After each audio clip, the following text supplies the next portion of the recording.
Well, this morning, a very big announcement from Assemblywoman Monica Wallace. She secured a $500,000 grant from the state to build the first grief center in Western New York. The center will be under PUNT, that's the Pediatric Cancer Collaborative. And joining me on the 5:30 now via Zoom is Dr. Monique Mitchell. She is with the DOUGY Center for Children and Families. Doctor, when this center opens, what will treatment actually look like for anyone who goes there? Well, I think the first thing that's most important is that it's going to be free of charge. So families aren't going to be constrained by finances to be able to access much needed services. And it is a peer grief support model. So it means that families will be able to be with others who have had similar experiences to feel like they're being heard, understood, and supported. This center will give support, but we're told there will also be grief literacy training. When you talk about grief literacy training, what does that mean and what goes into it? Grief literacy training really refers to the importance of understanding what it means to be grief informed. So a lot of the news and media recognize what trauma informed is, but not all of our professionals have received formal education on grief education. And so it's really learning about what are best practices to support a child or a teen or young adult or family member when someone is grieving.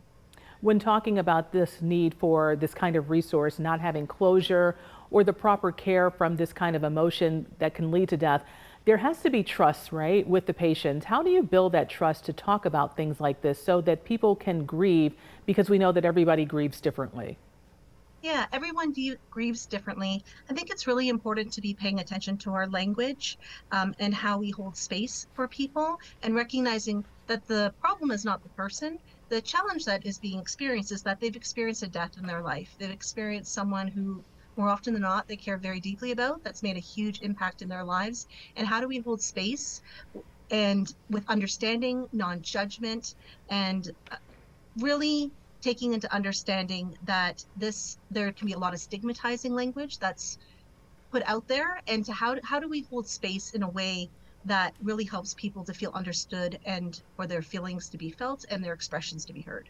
And I'm sure having you in Buffalo today and meeting with different people, that had to be good, and then to have this great news. What was the response like at the training today?